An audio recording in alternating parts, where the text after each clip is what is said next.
tel que lelo ce qui nazo ya la ba message ya mboka et ça parce que ça message moko ya prière. OK. Il y a le sambo pour na kaka gouvernement et pour na présidente mais pour na biso ba auto za ba sali na Nzambe et puis bana na Nzambe.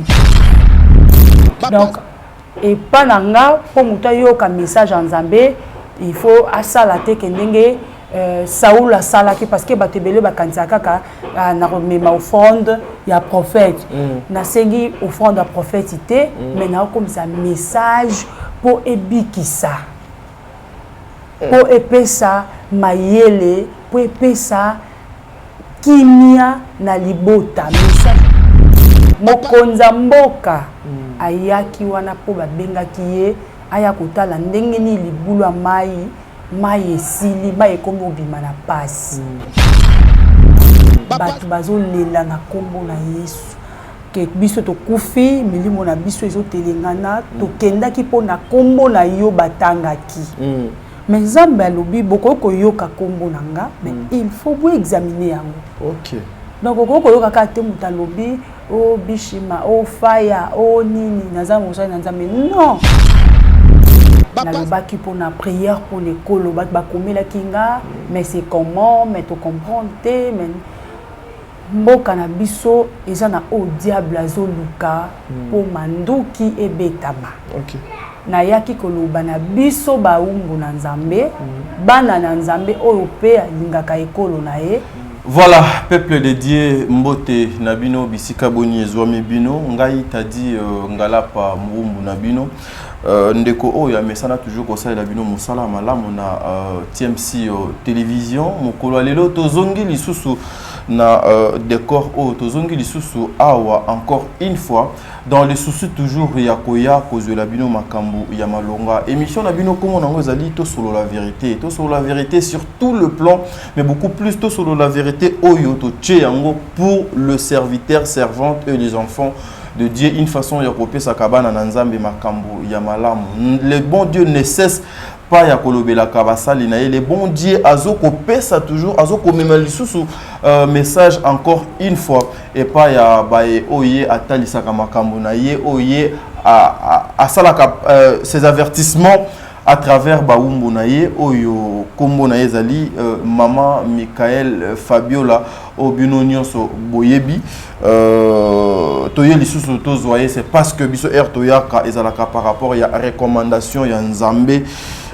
Message important et bimi lisusu pona o etali la nation congolaise pona o etali ba kambi na biso pona o etali ba couche nyonso ya mboka na biso yango toye tozwa yango pour que nous mettons ça à la place publique pour la gloire de Dieu. Maman Michael ce qui tourne le langage moko avec mon réalisateur exaucé tozwa maman topese mbote maman Michael mbote na bonne santé.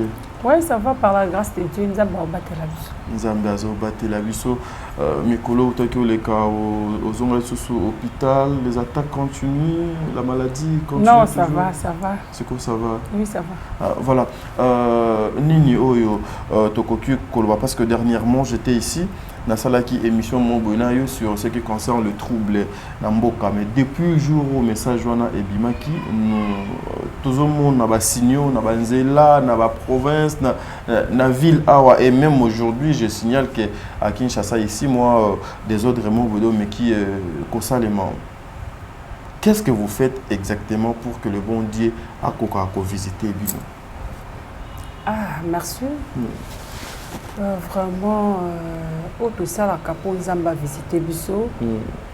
Il y a effort na Bisso Mokoizate. Zamba visiter Bisso selon programme naïe, na volonté naïe. Ceux qui a lié les lois ont visité Dati, ont visité yo. Donc effort mort tout ça la cas. Les atébisika wana pour Zamba visiter yo. Après ça un message moko tel que Yamboka, tel que il y a moto tel que y a yomoko aux un effort en salaté parce que koko bonde là ou gêné mais ça me pas y visiter tout mon bonde li azana elongo mais pour aya ko visiter yo après ça au message toujours na volonté na yekande na hotel ko bali boso. Voilà, l'isolo, il y a un documentaire, on a vu ça, tu connais déjà na niveau nil avant de voir le message important au Yeli Mokolo Alelo. nayebi ke ozalaki na elanga ozalaki na zamba par rapport ya ba message en kolo pona o etali documentaire pona kolendisa bana na nzambe okomi déjà na niveau nini pe bana na nzambe bazelela ngo ndenge nini? Ah oui, je suis presque à la fin hein.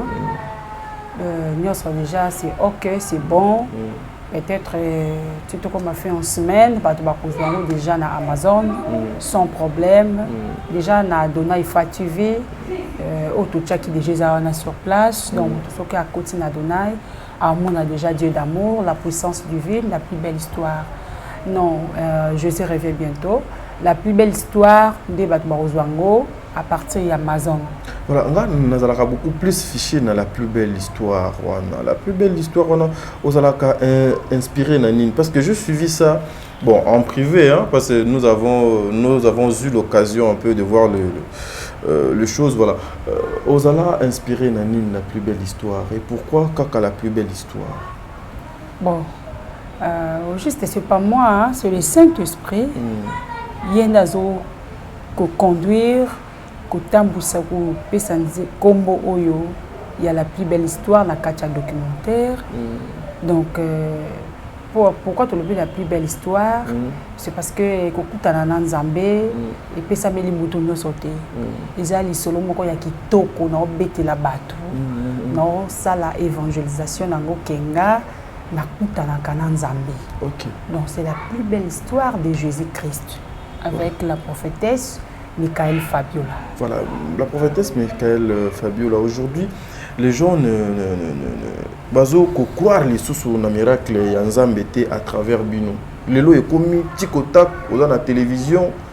Tchalo boko likolo libumu, tchalo boko likolo mutu, Nzambe alobi obiki sami. Et puis ba consultation na bino ezo causer ba préjudice, ba condition. Est-ce que c'est réel, c'est vrai, ce que vous les prophètes, na ba prophétesse, bozo kosala et pas ya bandimi na nkolo bana na Nzambe? Mais toza mikola suka. On est dans les derniers jours. Ndeli kolobani maman. Tokomona bilembo ya lolenge na lolenge, bato bakoya na kombo na Yesu Christ mais baza vraiment ya Yesu te. OK. Il faut qu'on ait l'habitude à discerner. Quel que soit passe, depuis que passe, et ça comme tout n'importe quoi. Au coup benga pasteur nyon surtout pour que le docteur nyon soit simo pour nous on a passe. On a posa obiki sama. Donc ba nzambe ba yebité. Yango so na fongola moi parenthèse mukie nzambe altalisa kinga une fois batu bazo lela na kombo na Yesu. Que biso to kufi milimo na biso ezo telengana to kenda ki pona kombo na yo batanga ki mais Nzambe alobi boko ko yoka kombo nanga mais il faut vous examiner yango. OK. Donc ko yoka ka te mutalobi o bishima o fire o nini nazama usana Nzambe non, il faut d'abord bonde lo yeba est-ce que c'est vrai musali o vraiment za ya Nzambe. Il faut examiner ko sala makabu na sentiment te makambo esprit est vraiment compliqué parce que mingi amoni ke na suki azasu nesika ko kendete alobi ke non tikana zwata boina sala na kombo na Yesu bat baroya ceux qui bazo bayoki que nazo prophétiser surtout ça. OK. Voilà. Une autre question, et comme Yelinga un esprit, mon sali Nzambe entre parenthèses, je sais que le temps n'angoye koya. Vos prophéties c'est toujours devant la caméra. Vos prophéties c'est toujours dans YouTube. Vos prophéties c'est toujours dans la télévision. Pourquoi ne pas causer un message aux yeux pour nos moutons? Ou bien pour na batu moko boluki batu wana boke bokutani na bango opesi message na ye. Est-ce que à la télé za la solution ou moyen ya malamu pour na bino pour batu nyonso babayeba? Vous faites pour la gloire de Dieu ou bien pour la gloire ya mokili pour batu ba mona que non prophète wana ou prophétesse wana apesa ki message ekokisami. Tel que nga pour na nga sona na message nazwaka d'abord temps ya ko prier pour na yango. OK. Ce qui n'a bimi nango rapide au mona que Nzambe da pesinga jour pour na sala yango. OK. En soi, dès nazaba message belé surtout ya mboka. OK. Depuis que président Kabila zaki non a posté nazala la ba message ya Mama Olive depuis nazala na Angola. OK. Tu na ya Kinshasa na on a lobango tezaka toujours kati na ngam kona okutana Mama Olive nde na opesi ba message. Na luka ba porte ya kokutana na président Kabila ba message belé Seigneur azaka opesanga. Mais lokola porte ezalete na gardango toujours na bike mukolo nzamba ko permettre bokutana. Donc na bimana nazana ba message o so na bike na pesa ta ba prophète ba bimana ngo ba pesa na mboka ba luka bango na présidence ba luka bango et pas Mama Olive. Oh ben ezala rapé nous avons appelé ce message au PC prophète Moussous a zupe abimi nango et pas non nga ko sala ngo te lo ba soki ya ko consulter nzambe na part na yemo. OK. Oui. Donc na garda ka ngo po nzamba lo bana lo bango na miso abato te. OK. Tel que lelo soki nazo ya la ba message ya mboka et ça parce que ça message moko ya prière. OK. Ya le sambo pona kaka gouvernement et pour la présidente mais pour la biso ba auto za basali na Nzambe et puis bana na Nzambe soki bango ba kozala intéressé ya nous fasse nada ya wana eza na ngona problème te wana lobi na portugais wana eza na problème te donc na koki ko pesa yango parce que Nzamba sala asala ngangolu wana ya kozala na connexion même ya mboka nga même bato bazo kota quelque part na écoute wana donc preuve n'est que na moment au président Kabila zalaki nazalaki kopesa ba message na ngai bana ko mananzela papa Deodore Mugal. Donc na bima penda na ba message te que na ye na message na banjo loba na télé non soki nzamba permettre nga soki permettre nga te nga mona obonde la pona yango po ezala nuit sans effet. Donc nga vraiment naza na habitude wana te ya koyana ba message même na chaîne nga na linga vraiment te. Mama prophète siko na zoto na justement tout ti erbozo sambela nzambe wana ti erbozo ko senga grâce na sur biso azo koloba nini pona mboko wa Congo nzambe azo talisa bino te le côté ou azo pesa bino même ataba orientation divine te pour que les enfants de Dieu se mettent dans logique wana pour nous luka moyen te certaines choses puissent changer quand même dans notre pays au basali na ye batondi sami ebele. Oui yango lelo na ye lisusu ko senga na bana na nzambe na insu de l'Éternel. Na ye lisusu ko loba lolengi na lobaki la fois passée na lobaki pour na prière pour les koloba ba komela kinga mais c'est comment mais tu comprendre te mais mboka na biso eza na o diable azoluka po manduki ebetama.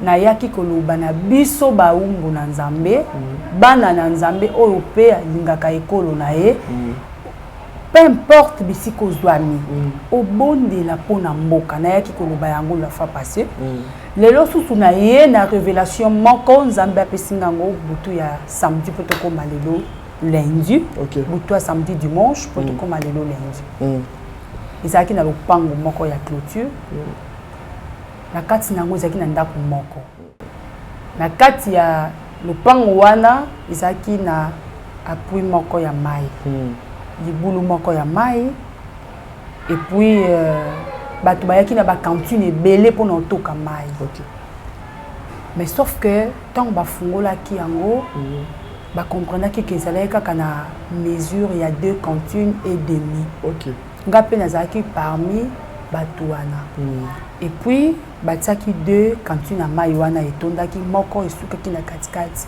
mokonza mboka ayaki wana mpo babengaki ye aya kotala ndenge nini libulu ya mai esili mai ekomi obima na pasi. L'eau c'est la vie, l'eau c'est la richesse, c'est la parole de Dieu, c'est tout. Et puis mokonza mboka ayaki azalaki na senge ya climatisé ba sengle oyo ezalaka madusu azalaki na sengle ya pembe alataki pantalon ya chocolat amemaki bébé na loboko na ye ya droite ya gauche pardon gauche amemaki bébé na gauche na ye bébé wana namonaki te azalaki mwasi to mobali mais azalaki na bébé na loboko na ye atiaki ye boye likolo aye kotala libulu wana ndeni mai ezobima na difficulté mais alobaki eloko te azalaki observer le quoi biso peut tozaki ko observer que les boulot au bâtiment surtout bato que la mai mais mai ezo bima lisusu lolenge ezalaki te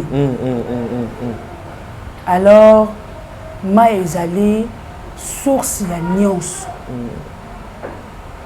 les boulot wana ezo signifier makambo ebele na ko kopesa signification wana na télévision te parce que na monguna ko comprendre que les kambo ezo koma na mboka Congo ezali signification moko ya motuya oyo fo batu ba bondela pona yango po mai wana ekauka te ko mobima na pasi te ebima kaka lolenge ebimaka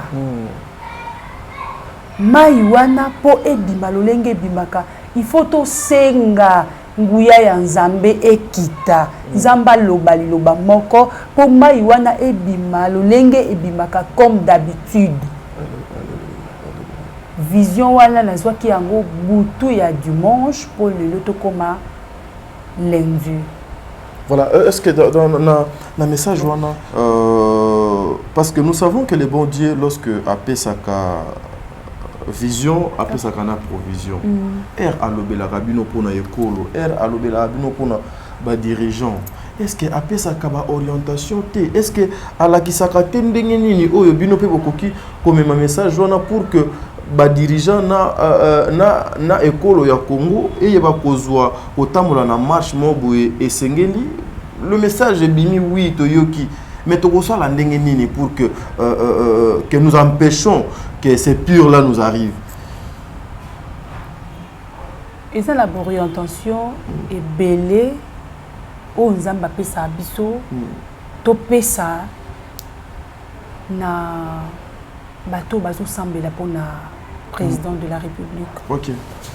Mais tel kenga le quoi na kenda déjà na banini wana izaka lelo lobo et on a baya na nga na vanda na nga na bondi la kana par na nga orientation ezali nzambe déjà yebisanga makambo na wi tellement ebele pour na yebisa mokonza mboka na ane o akosala nzambe yebisanga avant oyo batu naza CD na sala na ebite so na CD wana bacha date mais na sala ngo na assure na 2019.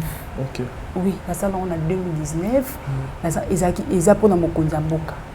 Mokonza mboka papa Félix. Papa Félix, oui. Ok. La salle on depuis la 2019 na CD wana na ndako na mémoire na pesa yango ezate po déjà na kenda ko luka déjà porte ko kuta ne pas na ina kenda pa ba conseiller na ye ba bisanga na sala lettre na oka message na mutu so apesango. Oh zela maman to qui m'allume parce que ce sont des choses sensibles et puis ici nous parlons de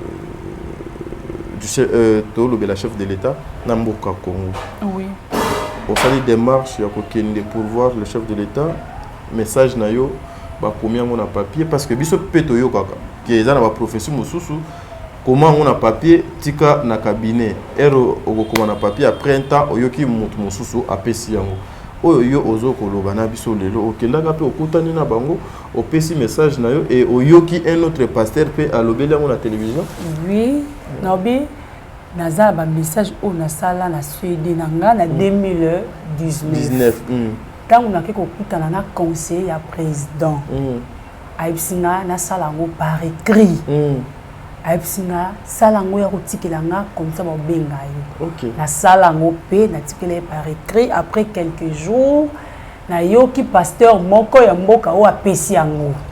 Mais na yebi ke message c'est pas message nanga nzamba lobelanga. OK. Parce que avant nga mutu apesa ki yango azala été.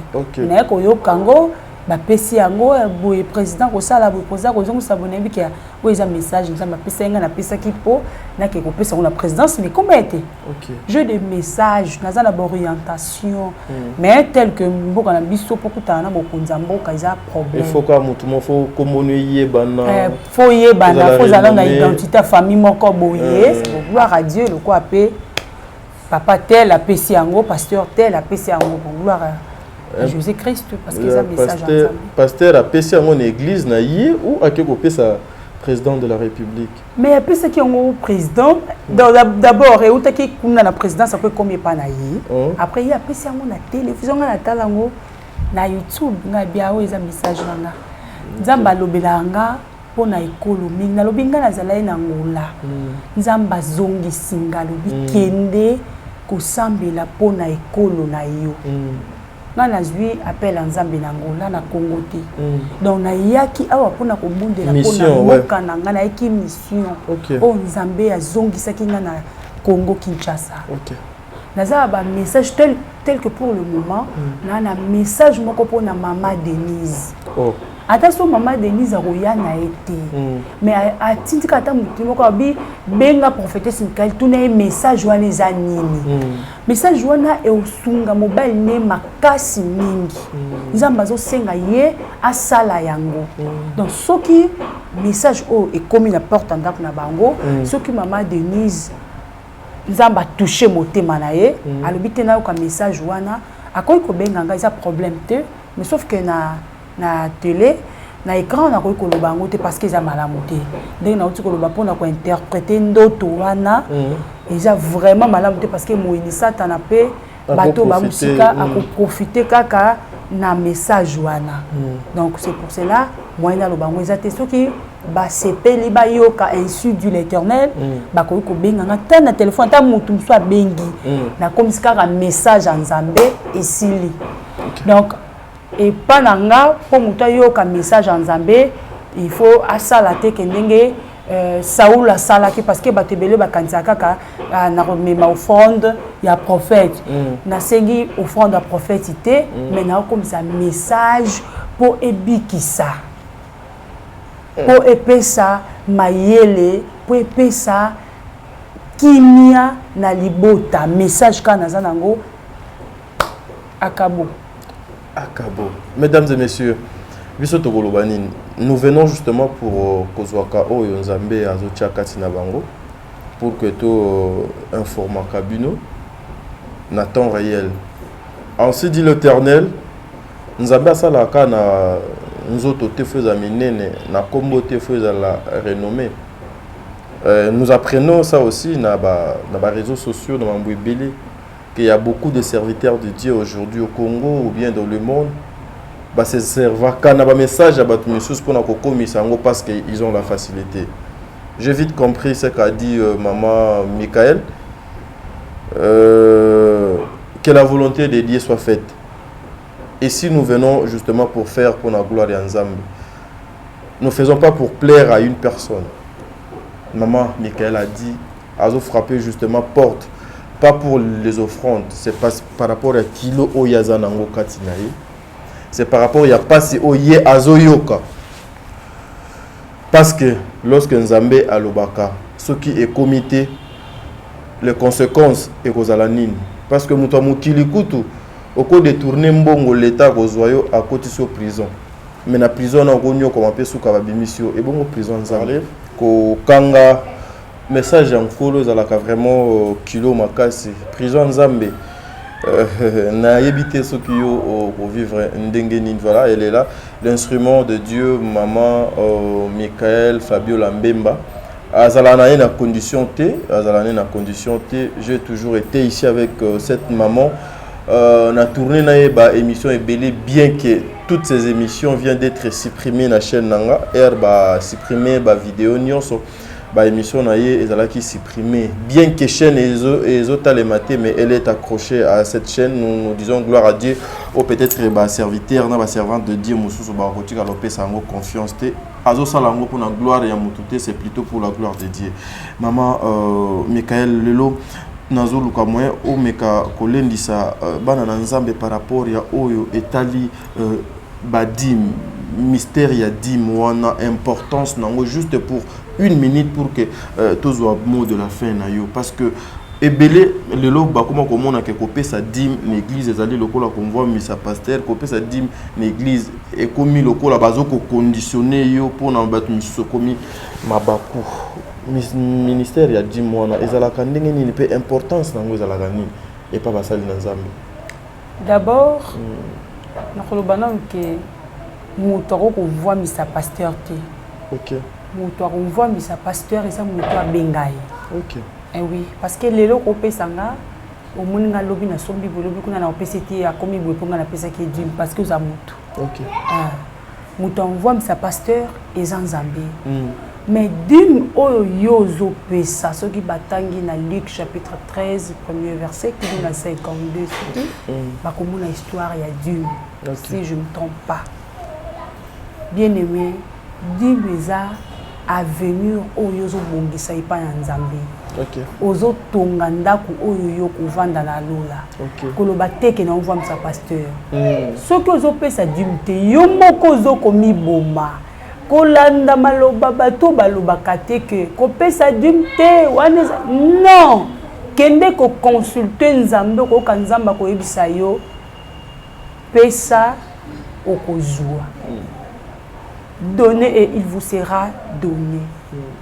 Bien aimé, un deuxième ezapote et pesa bilei et tonga na Nzambe ko tonga kaka pona vie na côté tonga pona Yesu. Et ça pour na pasteur, même si pour na pasteur, oui, bien sûr, parce que pasteur a beaucoup ma boyo autant yo lali, ya la la kate. Tant yo lali ya zo senga nzamba protéger, ya kokipe ko liango oui, problème ils ont salaire nanga, na za engagé pas Nzambe. Yo za engagé na compagnie songolo pakala. Oui, Nzambe mutapesa ki porte wana. Siko wapi o yo zo zongisi la Nzambe. So Nzamba pesi yo za la reconnaissant que nazo sala boye pour Nzambe nda pesinga. O reconnaître d'abord Nzambe a pesi musala lo zongi seli Nzambe. Bien aimé, ko sala ba jeune adimte. Dîme eza eloko o ezo memela yo succès, kimia, protection. Nyonso ya malamu epai na Nzambe kaka na nzela ya dîme. Dîme ekozwa na setombolo likolo. Eza ka $10,000 te $1,000 te ata 100 francs oyo zwaka likolo. C'est la dîme. Il faut mema yango na ndako na Nzambe o présenter yango et puis ko pesa dîme pas n'importe quel pasteur te surtout ceux qui ont une alliance te koza na sentiment te o frère o to sambela ane tika na zwa dîme na pesa non ou faizisu o mais pasteur o abeba na déjà maintenant pesa kapo ndako na ye eza na nzala bien aimé ozo tonga nini basala ka sentiment na liloba na Nzambe te comme ma sentiment te pour sentiment ko boma yo soki omoni mosali na Nzambe na Nzambe baza na relation te ko pesa ye dîme na yo te ko que la pasteur mawate muto yo que la pasteur maweza Nzambe po yende mutabenga ye so Nzambe asundoli muto na yo yo kele mawa Nzambe pas sundola biso soko sali mabemi ozo sente bana basi na kati église ozo sala n'importe quoi ozo bimana ba frère en église Nzambe ko sundola yo église ezangi ba client église ezangi bisika ko vanda mais yo mwana na Nzambe koyoke la pasteur mawate koyoka mawate parce que oyo ya se maki yango Nzambe afuti na yango. Alors yo koko lona lisusu na kati ya produit fini te. Eza la basali mususu baza déjà ba produit fini. Yango komona bimi na internet azo ba n'importe quoi, azo bongo la mai akomisi yango vino, akomi na place ya Nzambe. Nzambe apesaka mutu grâce à kosala ba miracle. Nzambe apesaka mutu oyo ya ko pesa mutu. Mais keba attention, il faut discerner est-ce que Nzambe mutu apesa yo quand on finit sa combo Nzambe, to yeba to finit sa combo ya nani. Voilà. Et j'ai tata moi cité, maman kolo tout ya non côté. Et ça combo ya Nzambe, o ya Abraham tali ya lobi Jova juré. Bien aimé, ce qui mutu apesa Nzambe combo, a kosala ba jeter pour na 1/10 Nzambe, a ça na n'importe quoi. Donc Bible c'est na biso to mema na ndako na Nzambe ba dim na biso. Mutu akosambisa likambo ya dîme wana c'est Dieu. Lelo tozomona yango eza nango pamba na kopesa dîme ou pas nazanga normal. Bien aimé yeba kozana banyongo. Tale bele pa Nzambe. Siko soza na nyongo pa mutu mokili tandenge atungisaka mutu. Siko e pa Nzambe. Nzambe akozoka mukolo yo kokoma na suka. Po okoma kana na suka. Okitomata okokoma kana na suka. Pe okobelela yi ata ba président bakuma na suka atali alobité cette fois-ci tika na lukanzambe tika kola pamba moko na moko. Merci, voilà, mesdames et messieurs les abonnés de Top Media Congo, na Nzambe nyonso bino bae bozwaka liloba na nzambe na considération bino bae bo yebi que ça veut dire prier, que ça veut dire nzambe, que ça veut dire kopesa mabonza action de grâce dîme.